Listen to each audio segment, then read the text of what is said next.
I'm Natalie Williams, 32 years old.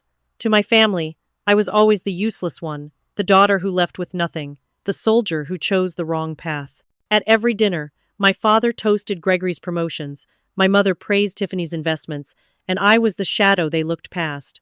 5 years ago, I left Pinebrook carrying their words like scars. But in those years away, I became something they never imagined: a colonel.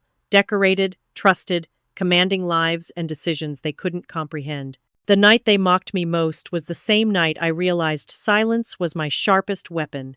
Ever been told you've wasted your potential? Hit like if someone ever dismissed you, and comment if you've had to prove yourself without their approval.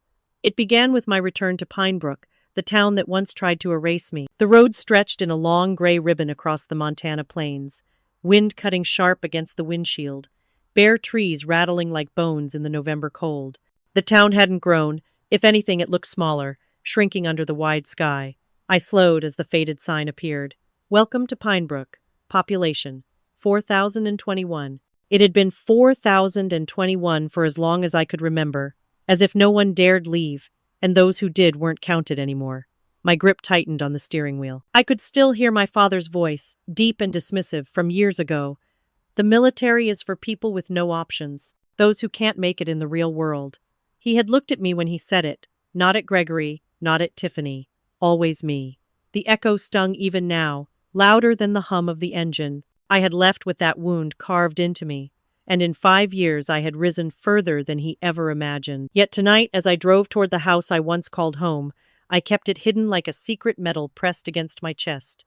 The streets were the same. The gas station with the crooked sign, the diner with its neon coffee cup, the empty storefronts where hopeful businesses had flickered out. I slowed near Main Street, where I used to walk with a backpack heavy on my shoulders, convinced I was invisible. The memories clung to me like frost. The family home stood at the edge of town, 2 stories of weathered brick, proud but joyless, its windows staring blankly across the yard. A porch light glowed faintly, more a beacon of duty than welcome. I parked, killed the engine, and sat still for a moment, inhaling the cold air until it burned my lungs. I had worn medals, commanded troops, faced enemies who had weapons trained on me, yet stepping through this doorway felt heavier than all of it. The door opened before I knocked. My mother stood there, arms crossed, her figure framed by the yellow light. "Natalie," she said, as though reciting a fact rather than greeting a daughter. Her eyes flicked over me, searching for signs, but my coat concealed everything. She stepped back, letting me in without a smile. The warmth of the house was deceptive. It smelled faintly of cedar polish and overcooked vegetables, exactly as it had when I left. The furniture hadn't moved an inch. Time had stopped here, waiting for me to return, waiting to remind me that nothing had changed.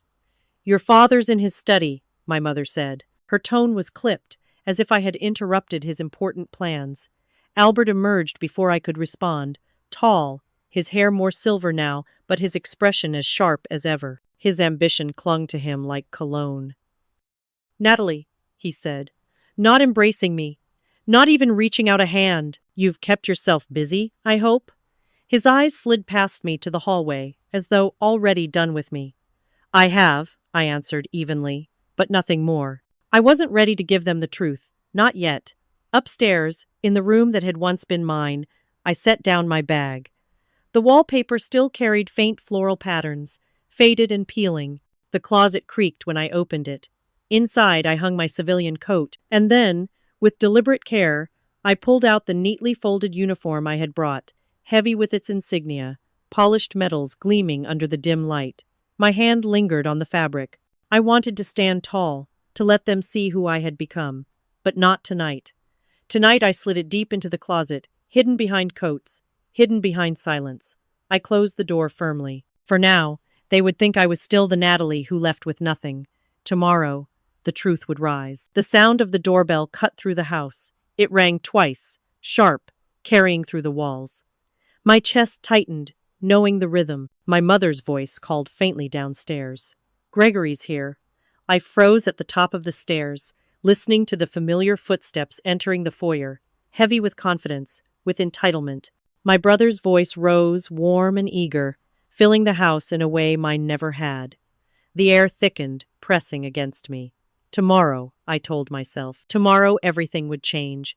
Dinner tasted less of food and more of judgment. The roast sat steaming at the center of the table, the kind of dish my mother prided herself on, surrounded by polished silverware and crystal glasses. Warm lighting poured from the chandelier, coating everything in a golden hue, but no glow could soften the edge in the air. I sat near the end, opposite Gregory, trying to keep my breathing steady, trying not to notice the way their eyes shifted past me, as though I were a guest at someone else's home. Gregory carved his slice of meat with the precision of a surgeon, his voice loud enough to drown out the clinking of knives and forks. "Promotion came through last month," he announced, as though he had been waiting for this very stage.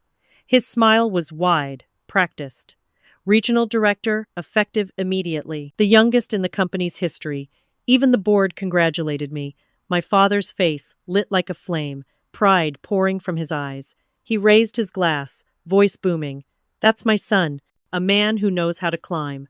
Hard work, persistence, brains, that's what gets you somewhere." He looked directly at Gregory, not at me, not even at Tiffany, who sat quietly, her fork paused in midair. My mother clapped her hands gently, eyes bright, as if Gregory had single-handedly lifted the family name into the heavens. "And of course," Diana added, her gaze cutting across the table, "Tiffany has been doing well too.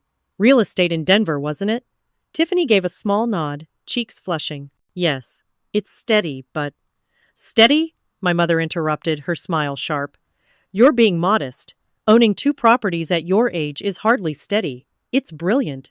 She gestured proudly. "Natalie, you should learn something from her. Look how she's managed to secure her future." The air thickened. My fork scraped against the plate, though I barely touched the food. Gregory chuckled, leaning back in his chair, clearly savoring every moment. He wiped his mouth with a napkin before speaking again. "You know, Natalie, the military must keep you busy enough. But let's be honest, people don't join because they have options. They join because there's nothing else left for them. A fallback career for the useless." His grin widened, his eyes glinting with cruelty. The words hit harder than the November wind outside. My chest tightened. Memories of deployments, nights under fire, and lives saved burning in the back of my throat. Yet all of it, every sacrifice, was erased in one careless jab at the dinner table. Diana let out a theatrical sigh. "He has a point, Natalie. You were always bright. You could have been a lawyer, a doctor, something respectable. Instead," she let the sentence dangle, the silence louder than any word. Albert set his fork down, the sound sharp against china. His eyes fixed on me, cool and unwavering. "Natalie," he said, voice heavy with finality, "you wasted your potential. You had everything, and you threw it away." For a moment, all I heard was the ticking of the grandfather clock in the corner, steady and merciless. I clenched my jaw, my nails biting into my palms beneath the tablecloth. My throat ached with words unsaid, truths buried deep within me.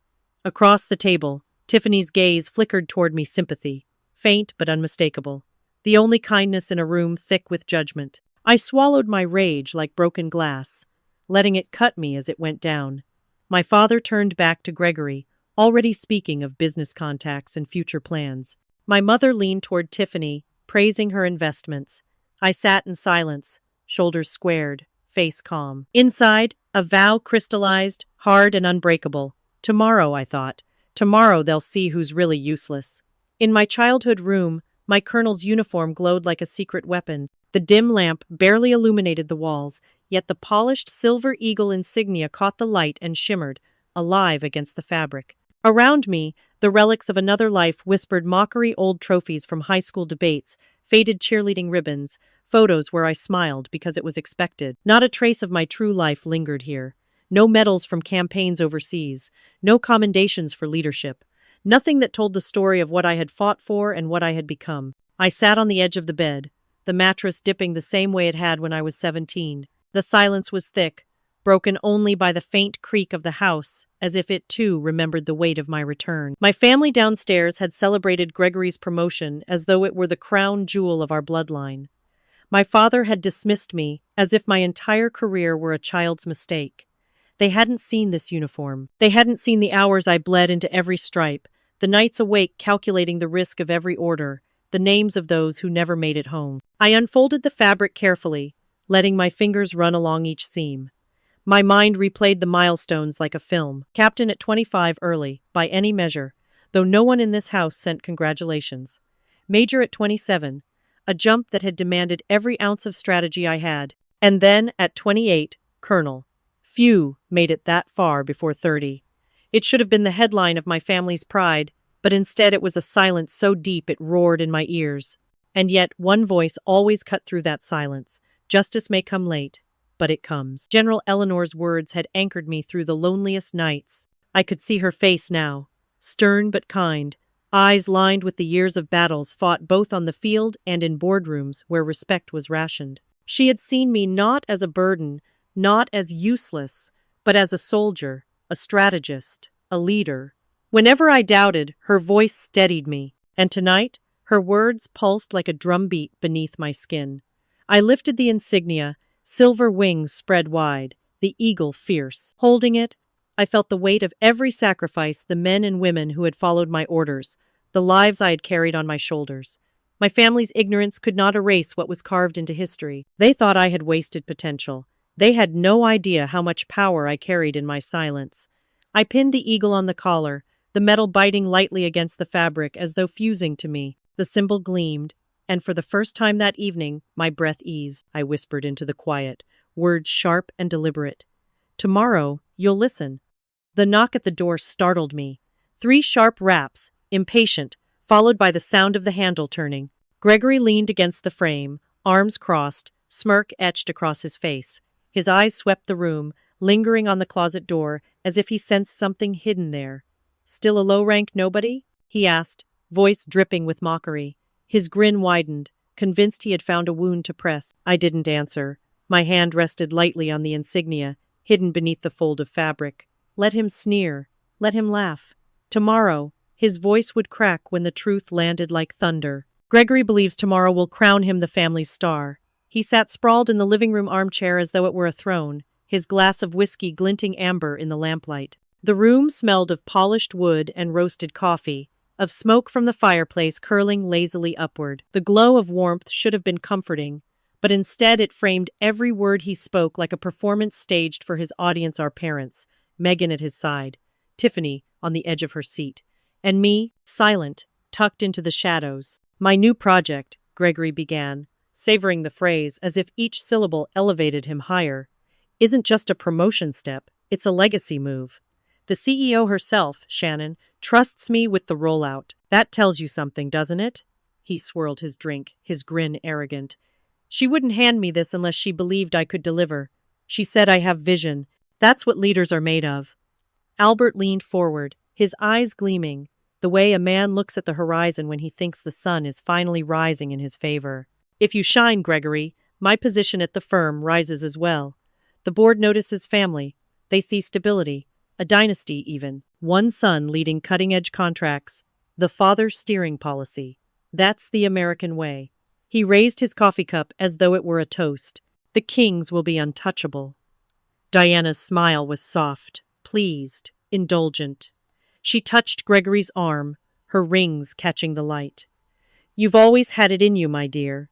Confidence, charisma. People trust those who look like they belong."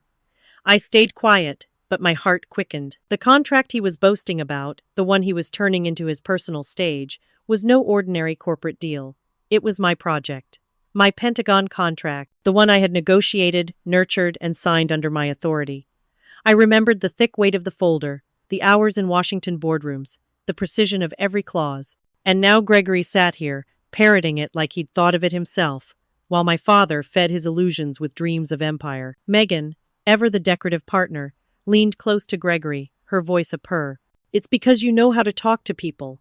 That CEO must be impressed with how quickly you take charge." Tiffany's fork clinked softly against her dessert plate. She said nothing, but I caught the flicker of her frown, the crease in her brow. She remembered something his bragging last year about borrowing an idea from someone higher up. She hadn't believed him then. Now, as his words grew bolder, the unease in her eyes deepened. Albert poured himself another measure of whiskey, raising the glass in Gregory's direction. "When this succeeds, Shannon will see more than potential. She'll see a king family future. With your success and my steady hand, the doors of Washington will open." The irony burned hotter than the fire in the hearth. I had already walked through those doors, I had already secured the trust of Washington. Gregory was strutting on ground that had been paved by my command. My mind replayed the signing of the contract, the pen gliding across paper, Eleanor's approving nod, the promise of classified projects designed to protect lives. The thought that my own brother now waved that achievement like a banner made my stomach twist. He thought it was his triumph, but it was a stage I had already built. I sipped from my untouched coffee, the bitterness grounding me. The urge to laugh, sharp and cutting, rose in my chest, but I swallowed it down.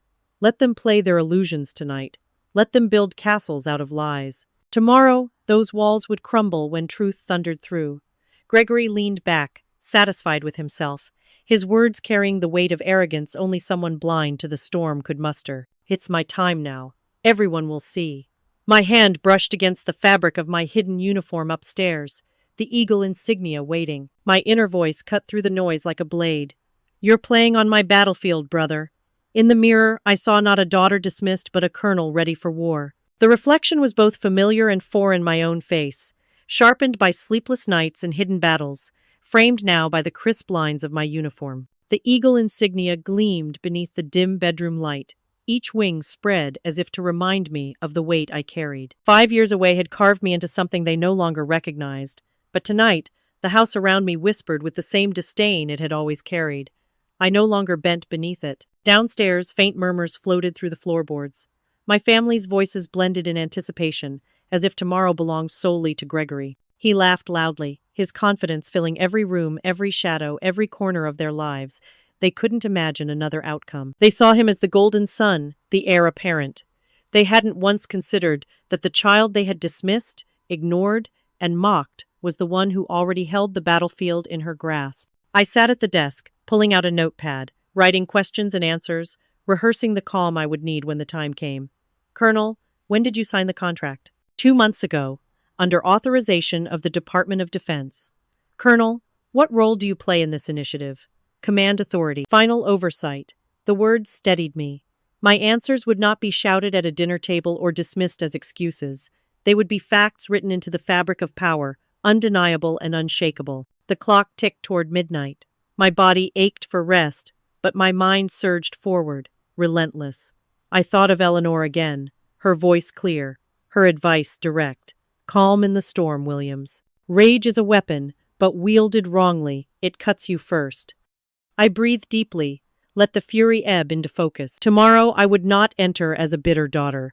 I would enter as a colonel, and no one in that house could erase it.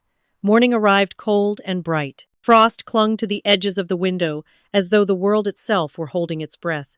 I slid into the uniform, straightening the collar, pressing the insignia flat with steady fingers. In the mirror, the transformation was complete. Natalie, the daughter overlooked, had stepped aside. Colonel Williams stood in her place. The drive to Pinnacle HQ cut through the Montana landscape, long stretches of bare trees and pale sky. My hands gripped the wheel, not with anxiety, but with purpose. Every mile was a march forward, every turn a step closer to the arena where the truth would thunder. The security gate loomed, guarded by 2 men in uniform. I slowed, lowered the window. One leaned in, his eyes flicking over my attire, and his posture snapped into rigid respect. Welcome, Colonel Williams. The words struck me deeper than I expected. Recognition so simple, so automatic. Here, strangers acknowledged what blood had refused to see. My family had scorned me, but this man, who knew me only by insignia, honored the truth. I nodded once, voice level. Thank you. The parking lot stretched wide, gleaming with polished cars. Employees hurried in, heads bent to phones and briefcases. The building towered, glass and steel reflecting the pale sun. I walked with deliberate steps, boots clicking against the pavement. Each sound was a drumbeat of defiance, a march toward the reckoning. Inside, the air smelled of coffee and ambition. The receptionist's eyes widened at my presence, her polite smile faltering into awe. I passed her without pause, the fabric of my uniform whispering with each stride. My hand brushed against the folder at my side documents, proof, every piece of authority I needed. The elevator doors gleamed, polished to perfection. I pressed the button, the hum of machinery filling the silence. My reflection in the metal seemed taller, straighter, steadier. This was no longer the house of judgment. This was the arena of justice. The elevator chimed. I stepped in, pressed the floor number, and straightened my shoulders. The ascent felt like the final breath before a plunge, the stillness before the storm. My pulse beat steady, each thump echoing Eleanor's advice. Stand firm, Williams. The truth does not need you to shout. It only needs you to endure. The doors slid open with a soft hiss, and there, waiting in the hallway, was Gregory. His eyes widened, the smirk he always carried faltering into confusion. For the first time, he saw not his sister, but the uniform. Not a shadow behind him, but a force standing against him. I met his gaze, unblinking. Inside, my voice roared silent and certain. The battlefield is mine. The scent of polished steel and burnt coffee told me I had entered their world only today. It was mine. Pinnacle headquarters rose like a cathedral of ambition, all sharp glass edges and silver fixtures gleaming in the early Virginia light. The revolving doors swept me inside, and the lobby opened up in a burst of marble and metal. People hurried past with briefcases and badges, their chatter bouncing against the walls. But when I stepped forward in uniform, the rhythm of the morning shifted. Eyes turned. Whispers curled through the air. At the security checkpoint, the guard stiffened, then straightened his posture with a crisp salute. "Colonel Williams, welcome." His voice carried, and I felt the subtle ripple move through the line of employees waiting to swipe in. Recognition slid into the atmosphere like a knife cutting clean, undeniable. For once, I was not invisible. "Thank you," I replied, my tone steady, measured. The guard tapped something on his screen, and the barrier opened without hesitation. I walked through, my boots echoing sharply against the marble floor. The respect followed me, invisible but heavy, a cloak that no family member had ever draped on my shoulders. Then came the voice I knew too well. "What the hell are you doing here?" Gregory's words cracked the air behind me. He stood frozen near the elevator bank, his suit jacket unbuttoned, his confidence visibly jarred. For once, he wasn't prepared with a smirk or a rehearsed anecdote. His eyes flicked to the insignia on my collar, then back to my face, disbelief sharpening into fear. I turned to him slowly, deliberately, letting the uniform speak before I did. "Doing my job." The words were simple, but they cut deeper than any retort I'd ever thrown at the dinner table. His jaw twitched. "Your job?" he repeated, like the syllables themselves were poisoned. This isn't your world. You don't belong here." The staff passing by glanced between us, curious but cautious. None of them lingered long enough to get caught in family drama, but their sideways looks were enough to make Gregory shift uncomfortably. The balance was shifting in plain sight, and he could feel it. "Gregory," I said softly, keeping my voice calm, even clinical.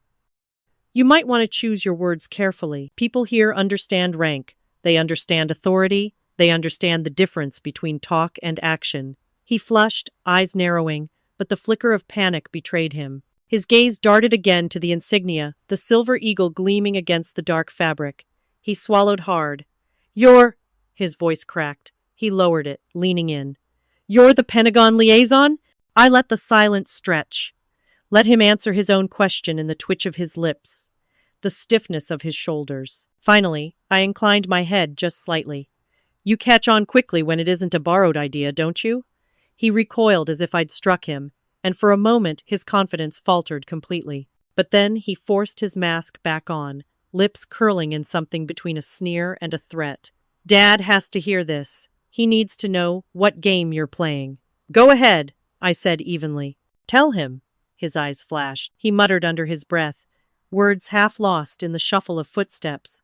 "I need to warn Dad," and then spun toward the hallway. His stride was fast, uneven, as though he wanted to run but refused to look like prey. I watched him disappear, the polished floor reflecting his hurried escape. Around me, the building pulsed with quiet acknowledgement. Guards nodded. Staff whispered. The world my family thought they owned had just bent its head to me. Inside, I let the moment settle, not as triumph, but as proof. The battle had only just begun, and already the cracks in Gregory's confidence were showing. The hallway carpet muffled steps, but not the sound of my father's heart breaking. The executive floor of Pinnacle HQ was hushed, its walls lined with glass that reflected ambition back at anyone who dared walk them. Suits passed briskly, voices low, every gesture measured for power and impression. I stood still, uniform crisp, insignia catching light like a blade.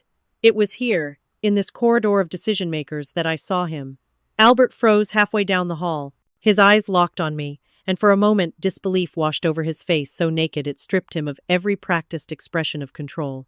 Then came the tremor, the twitch at his jaw, the nervous tightening of his tie, as if fabric could shield him from the storm he suddenly realized had been brewing right under his nose. Gregory hovered beside him, whispering fast, words tumbling over each other.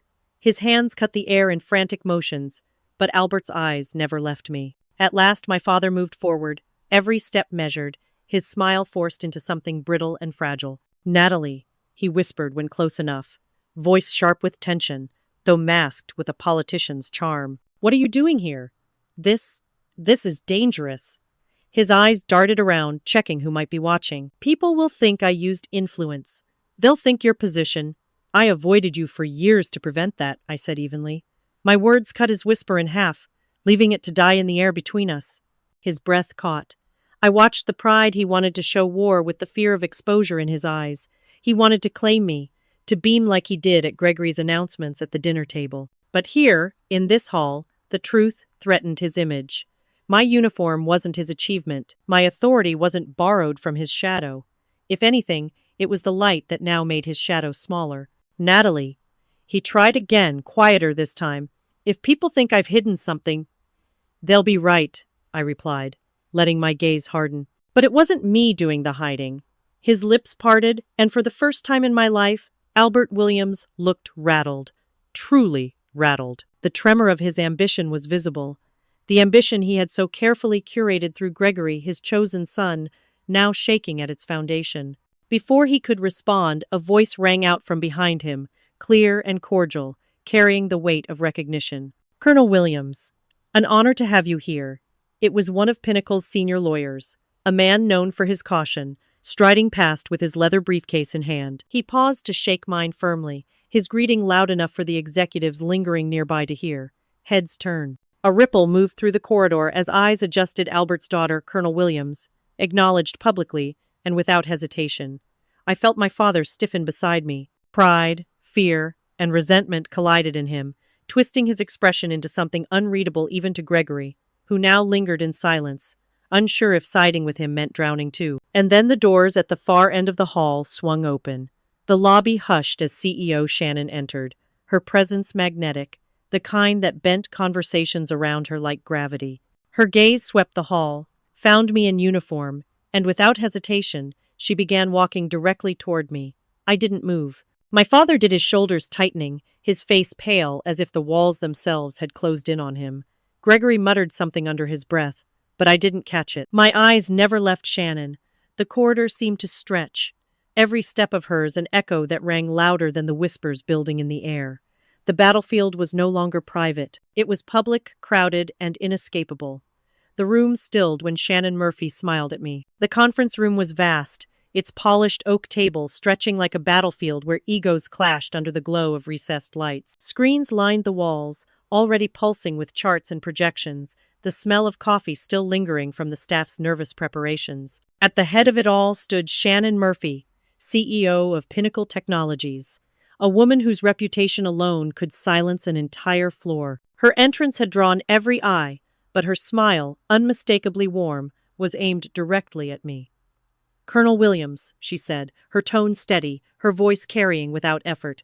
"Your presence here is invaluable." Heads snapped in my direction. Executives shifted in their seats. The air thickened with confusion and surprise. I walked with measured steps, every click of my shoes on the marble floor punctuating the truth my family had never acknowledged. My uniform was no longer a secret folded away in my childhood closet. It was the symbol of authority in full display, gleaming under corporate light. Albert's jaw visibly tight, his usual poise faltered, shoulders drawn taut as though he could will the attention away. Gregory stiffened beside him, clutching a folder of notes with sweaty hands, his lips pressed thin in disbelief. He had prepared to be the star of this meeting, but Shannon's words had already stolen the stage. "Ladies and gentlemen," Shannon continued, turning to the room as she gestured toward me, "allow me to introduce our Pentagon liaison, Colonel Natalie Williams. She will be overseeing and finalizing all terms of this defense contract." The words landed like a gavel. For a moment, silence reigned, and in that silence, the balance of power shifted. I could see it in the faces around the table, surprise hardening into respect, whispers dissolving into wary glances, the realization dawning that my authority was not just ceremonial, it was binding. Albert's hand gripped the armrest of his chair so tightly his knuckles blanched. His career, his ambitions of riding Gregory's coattails to higher status, had never accounted for me being the one above them all. Gregory's expression flickered anger, denial, panic, all chasing each other across his features. I took my seat, calm, composed, though inside a quiet satisfaction burned. For years, I had endured the scorn, the dismissal, the branding of useless. Here, under the bright lights of corporate power, they could no longer deny me. Shannon placed a file on the table, sliding it toward me with deliberate weight. Colonel Williams holds final approval on every clause, she declared. Her authority is absolute on this contract. Nothing moves forward without her sign-off. A ripple went through the room. I caught the subtle shift in posture executives leaning forward, eyes attentive, recalibrating their loyalties. In that moment, I was no longer the daughter, the sister, the family's burden. I was the gatekeeper, the deciding vote, the final word. Albert exhaled sharply, a sound more like a choke than a breath. His lips trembled with words he dared not say here, not now, under so many watchful eyes. Gregory, however, could not hide the stiff jerk of his body, as the realization struck his grand moment was crumbling before it even began. Now, Shannon said smoothly, looking around the room, let's proceed with today's agenda. Gregory Williams will present his team's proposal. Gregory rose, stiff movements betraying his nerves. His hands fumbled with the notes he had rehearsed endlessly. His throat bobbed as he swallowed hard, the confidence he wore at the dinner table nowhere to be found. I folded my hands in front of me, eyes fixed on him. For years, he had mocked me as useless. Tonight, in front of the CEO, the board, and our father, he would stand under the weight of truth. And the truth was, this battlefield belonged to me. His slides glowed with stolen words. The lights dimmed slightly as Gregory's presentation illuminated the wall-length screen, each slide a crafted mosaic of graphs, bullet points, and military jargon he had no right to command. He stood at the podium with the same bravado he had displayed at the dinner table, shoulders squared, chin tilted upward, his voice booming, with the self-assurance of a man convinced of his own brilliance. This proposal, he began, sweeping his hand toward the charts, lays out Pinnacle's innovative path forward in partnership with the Pentagon. We anticipate integration within 18 months, cost savings of 30%, and strategic readiness across all platforms. It's bold, but boldness is what will secure us the contract. The executives leaned forward, nodding, pens scratching notes. To the untrained eye, Gregory's words had weight. To the untrained ear, his numbers had rhythm. To me, they were nothing but echoes of documents I had signed myself, phrases lifted directly from classified memoranda. Each line of text was a shadow of my work, stripped of its context, paraded as his own. Albert watched with an almost feverish pride, his chest puffed, lips curving faintly at the corners. This was his son's moment, the one he had longed for. The display of brilliance he thought would elevate the family name and carry him higher along with it. And yet, at the edge of the table, Tiffany sat quietly, her brow furrowing. I caught her subtle shift, her fingers tightening around the pen she held. She remembered, as I did, the night weeks ago, when Gregory bragged about borrowing ideas, boasting over drinks that nobody in this family had the sharpness to challenge him. Her frown was a ghost of that memory, a silent confirmation that the illusion on the screen was more fragile than it appeared. Slide after slide flashed by. Supply chain optimization charts, readiness indices, even projected troop morale statistics. Gregory's voice rose with each transition, buoyed by the respectful murmurs around the table. He mistook attention for admiration. He mistook silence for approval. I leaned back, hands folded, eyes fixed on the glowing words. I let him bask. I let the room soak in his confidence, the same way he had soaked in their laughter when they mocked me as useless. But his arrogance carried him too far. By the sixth slide, his rhythm faltered, a minor stumble in delivery that most would overlook. But I saw the flicker of doubt in his eyes. He knew I was there. He knew I was watching. And unlike the others, I understood every figure, every term, every acronym. When he paused for breath, I struck. Where did you get these figures? The question sliced through the room like a blade. Heads turned, pens stilled. Even Shannon, who had been studying the slides with her characteristic sharpness, shifted her gaze to me. Gregory froze, lips parting but no words emerging. The silence that followed was suffocating, heavy with anticipation. I repeated the question, softer but sharper. Where did you get these figures? Gregory's eyes darted to the screen, then to me, then back again. His grip on the podium tightened. His voice, when it finally returned, was thinner than before. These are Pinnacle's internal projections, he stammered, compiled from our strategic team. But the tremor in his words betrayed him. The executives exchanged glances. Tiffany's frown deepened, her pen tapping once against the notepad, as though marking the moment she knew the charade was unraveling. Albert shifted uncomfortably, the proud smile faltering, his gaze flicking between his children with dawning unease. The silence thickened until it was unbearable. Gregory swallowed hard, his once commanding presence collapsing into a man cornered by the very words he had stolen. And as the next slide appeared, glowing bright against the darkened room, his eyes darted desperately, searching for escape where there was none. I rose from my chair, not as a daughter, but as a colonel with evidence. The scrape of the chair legs against the polished floor was louder than I expected, a sudden crack of defiance in the thick silence that had followed Gregory's stammer. Every head in the room turned toward me, the faint glow of the projector bathing my uniform in light that no one could ignore now. For the first time in years, I wasn't the dismissed child at a family dinner table. I was exactly what they had never believed me capable of, becoming a colonel who carried weight beyond the walls of this family. "May I asked, though my tone made it clear it wasn't a question. Without waiting for permission, I moved to the console beside the podium. My fingers danced across the controls with practiced certainty. The screen flickered, Gregory's stolen slides shrinking into a corner as my own documents filled the wall. The Pentagon seal gleamed at the top, the watermark unmistakable. "These," I said, my voice even but carrying through the room, "are the original documents. Approved, finalized, and signed 6 months ago." I pointed to the bottom of the page. The room leaned forward. My name was there, in neat digital ink, Colonel Natalie Williams. A ripple moved through the executives like wind through tall grass. Some murmured, some stiffened. Shannon Murphy leaned back in her chair, her eyes narrowing, studying me with interest rather than skepticism. Gregory tried to laugh, but it came out cracked, brittle. This is outrageous. You can't just... Outrageous." I cut in.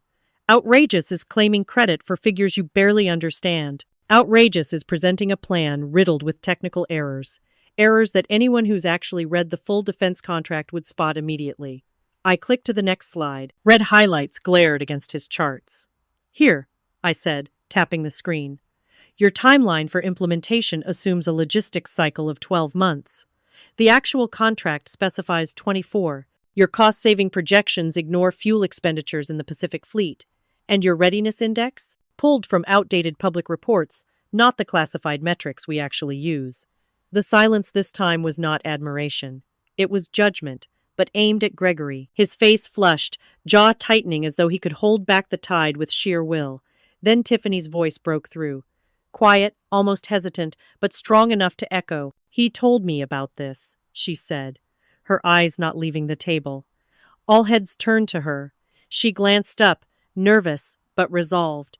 "Months ago, he bragged that he had borrowed something big. It didn't sound like his idea then. It doesn't sound like his idea now." The weight of her words landed with precision, a scalpel cutting through the last of Gregory's defense. Albert stiffened, his knuckles white against the edge of the table. I saw it, the dream of riding Gregory's success crumbling into ash before his eyes. Shannon leaned forward, her hands steepled. She studied Gregory for a long, uncomfortable moment before turning back to me. "Colonel Williams is correct. These flaws cannot be ignored. We will adjust course immediately," under her advisement. The declaration was simple, but the shift it caused was seismic. Power, once assumed to rest in Gregory's hands, now sat firmly in mine. I hadn't even raised my voice. I didn't need to. The truth, backed by evidence, was louder than any boast he could conjure. Gregory's face twisted, the polished mask of confidence cracking. His eyes burned as he leaned toward me, his voice low, venomous. "You planned this," he hissed. "You planned this to humiliate me, didn't you?" I met his glare without blinking.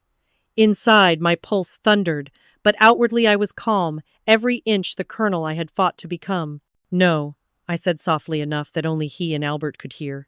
"You did that to yourself." The tension hung thick in the air, unresolved, dangerous. Gregory wasn't finished, his pride would never let him stop here, but neither was I. Cornered men don't surrender, they claw. Gregory's voice cracked the conference room like a whip, slicing through the fragile quiet that had followed Shannon's ruling in my favor. He pushed himself from the podium, shoulders squared, eyes burning red with humiliation that had no outlet but venom. "You all think she's some self-made hero," he snarled, jabbing a finger toward me. "But let's not pretend. She's sitting here only because of my father." The words detonated across the table. Executives stiffened. Pens froze mid-note. I heard the sharp inhale of someone choking on their own disbelief. Albert's face blanched. I could practically see the blood drain from his skin. He half rose from his chair, hands flapping awkwardly as though he could shove the accusation back into Gregory's mouth. "Gregory, that's enough." But Shannon raised one manicured hand, her eyes cool and sharp as a hawk's. The room silenced instantly.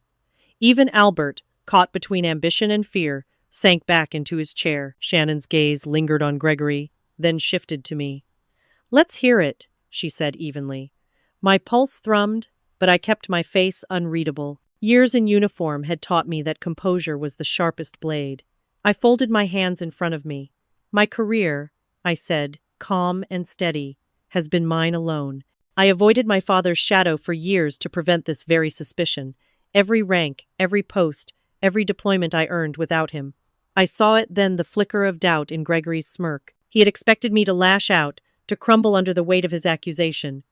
Instead, my poise only sharpened the contrast between us. One of us practiced in discipline, the other drowning in desperation. But he wasn't finished. "You want proof?" Gregory spat, his voice pitched higher, desperate, searching for any rock to throw.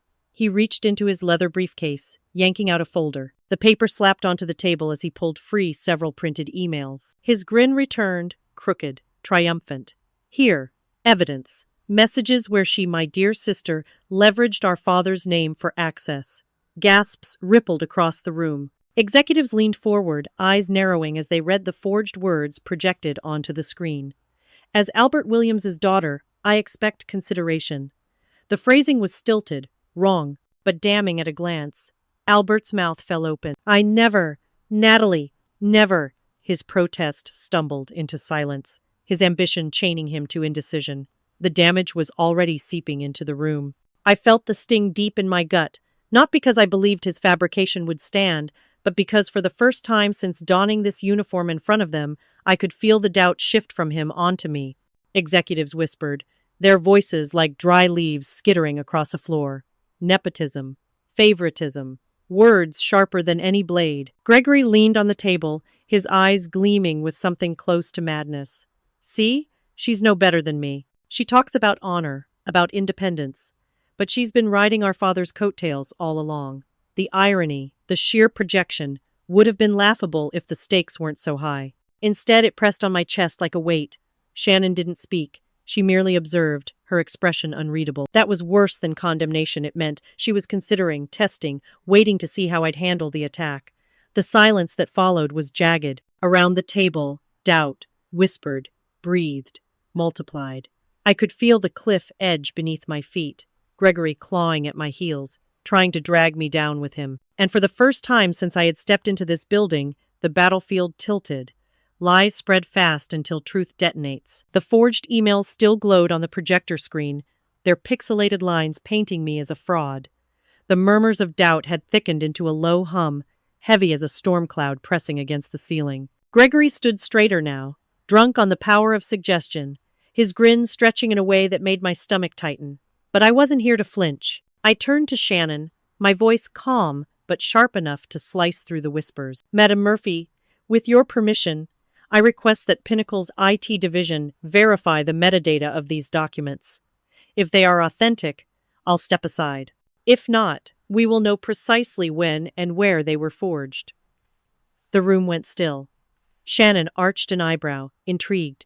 She gestured toward the side door. Within moments, 2 members of the IT staff hurried in, summoned silently by her authority. They took the USB drive Gregory thrust at them with too much eagerness, as if his bravado could lend weight to his counterfeit evidence. Minutes crawled by, tension clinging to every breath. Gregory shifted in place, his bravado thinning at the edges. Then Tiffany's chair scraped back. All eyes turned as she rose, hesitant but steady. Her gaze flicked between me and Gregory, then landed on Shannon. I need to say something.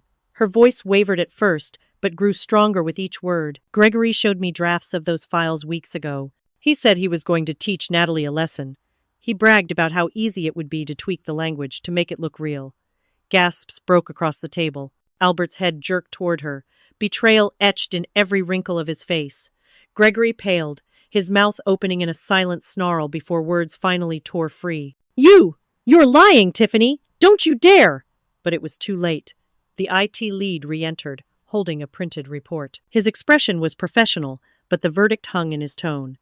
These emails were created last Tuesday, he said firmly, originating from an unregistered device on Pinnacle's internal network. Metadata confirms they were fabricated within the last 7 days. He placed the paper on the table. The words were indisputable, digital fingerprints carved into permanence.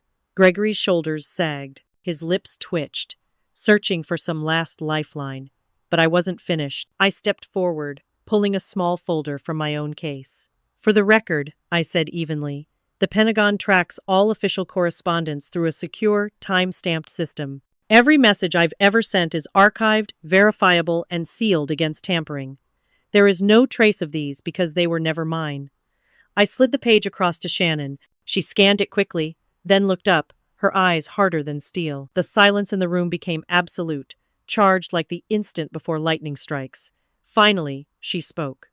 "Gregory Williams," she said, her voice carrying the finality of a gavel, "your deceit ends here." The words detonated, louder than any explosion. The executives exhaled as one, their whispers reversing course from suspicion into outrage, into condemnation. The tide was no longer against me. It was a flood sweeping Gregory away. He slumped into his chair, the color drained from his face. His jaw worked uselessly, a fish gasping on dry land. Across from him, Albert buried his face in his hands, shame heavier than ambition for the first time. The mighty Williams' pride cracked open under the weight of undeniable truth. I didn't smile. There was no triumph in this moment, only justice long overdue. And yet, in the corner of my eye, I caught Tiffany's subtle nod, a silent affirmation that the scales had finally tipped, but I knew better than to believe the battle was over. Cornered men didn't surrender, they clawed. And though Gregory was broken, broken men still had teeth. Power never dies quietly, it implodes. The conference room emptied like a punctured balloon, air hissing out in whispers and hurried footsteps. No one wanted to linger near the wreckage that was Gregory Williams. His once polished shoes scuffed against the carpet as 2 security officers flanked him, guiding him toward the door. He didn't resist, he couldn't, but his head jerked from side to side, searching desperately for some sympathetic face. None appeared. The staff who once chuckled at his jokes now turned their backs, their voices dropping into conspiratorial murmurs the moment he passed. The elevator chimed. Gregory stumbled inside, one guard pressing the button. The doors slid closed, cutting him off from the world he had pretended to own. His last glance was aimed at me, wide-eyed and seething, a silent promise that shame would not be the final word.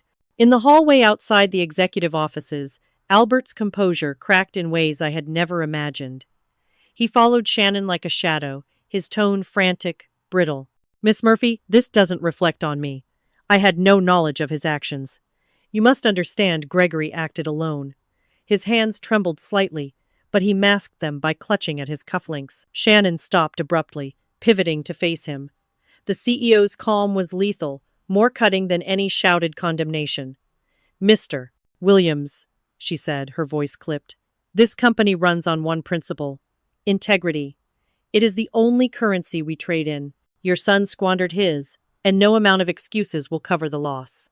Albert swallowed hard, his jaw twitching as though he wanted to argue but knew better. The hallway hummed with the faint sound of staff gossiping just out of sight, their words skittering like dry leaves. Fraud, disgrace, unbelievable. Each syllable lashed him harder than Shannon's icy tone. I stood nearby, silent, anchored. I didn't need to speak. My presence was enough. For years they had dismissed me as the family's shadow, the useless one. Now the silence that once oppressed me had shifted sides. It cloaked me in dignity, while exposing Albert and Gregory to the raw light of failure. Albert turned at last, his eyes landing on me. For the first time, there was no fire, no cutting judgment, only broken pride, and the faint glimmer of something dangerously close to regret. His lips parted as though he wanted to speak, but Shannon's voice severed the moment. "Your daughter has it," she said firmly, nodding toward me. "Integrity, the one currency that never devalues." Her words hung in the air, like a verdict.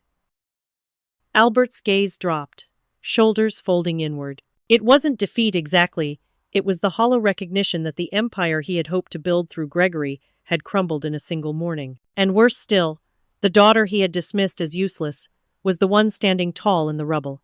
I didn't gloat. There was nothing to savor in watching my father unravel, only the cold, steady truth of a war, won not with shouts or fists, but with proof, patience, and principle. Yet even as Albert's eyes burned with the ashes of lost ambition, I knew this collapse wasn't the end. Gregory's downfall was only the opening act of the reckoning still to come, one that would follow us back into the house where silence had reigned for far too long.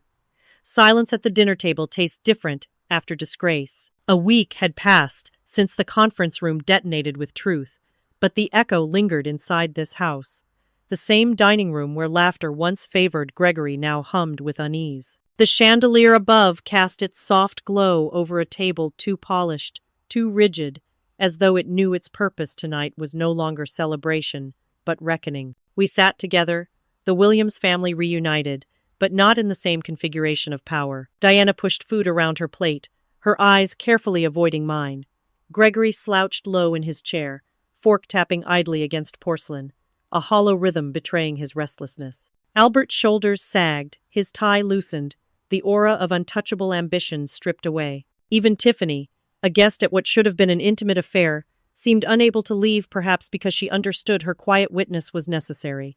The meal itself was tasteless, every bite dulled by tension. Gregory was the first to speak, though his voice lacked the bluster of old. "I'm sorry," he muttered, staring into his plate. But the apology stumbled, landing not as repentance, but as a defense mechanism. "I was under pressure. Everyone does what they can to get ahead. I didn't think it'd blow up like that." His words trailed off, punctuated by the clink of his fork. No one rushed to console him. Diana's lips tightened, the only sign of her disappointment. Albert's eyes, once filled with expectation for Gregory's endless rise, flickered with something else, now exhaustion, maybe shame. He cleared his throat. "Ambition blinded me," he said, his voice quieter than I had ever heard it. "I wanted the promotion so badly. I pinned everything on you, Gregory. I ignored what was right in front of me."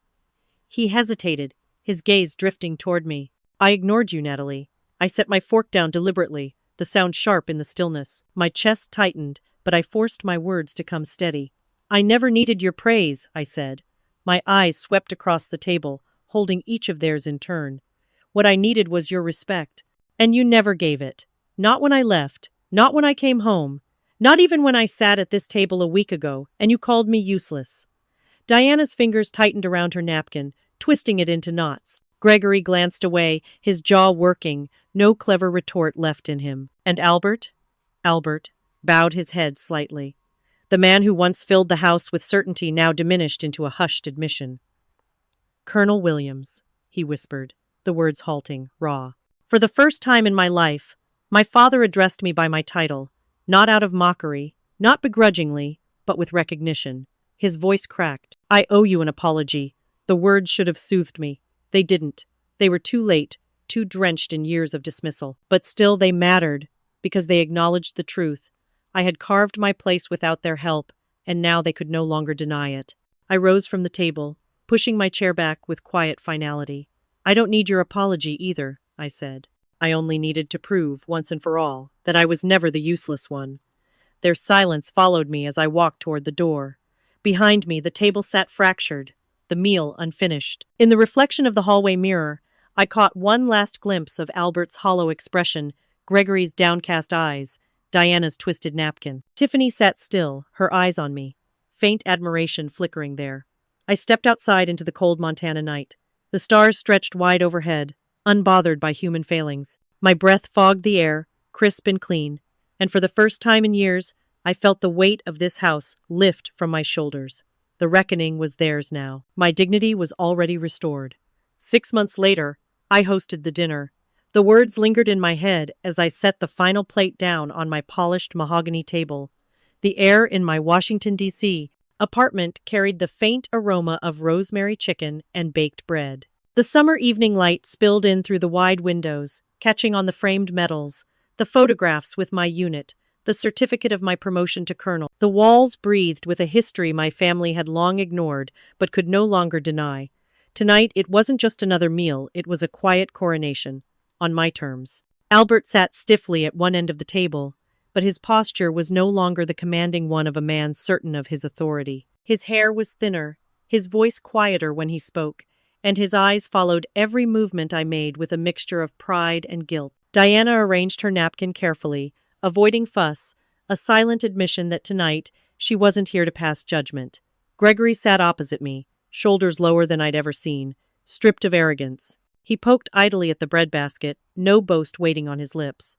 Tiffany sat beside him, her gaze darting toward me with the same quiet encouragement she had offered that night in Montana when no one else did. At the head of the table, the true guest of honor lifted her glass, General Eleanor Harrington, the mentor who had guided me when my own family turned away. Her uniform gleamed even off duty, her presence commanding but warm.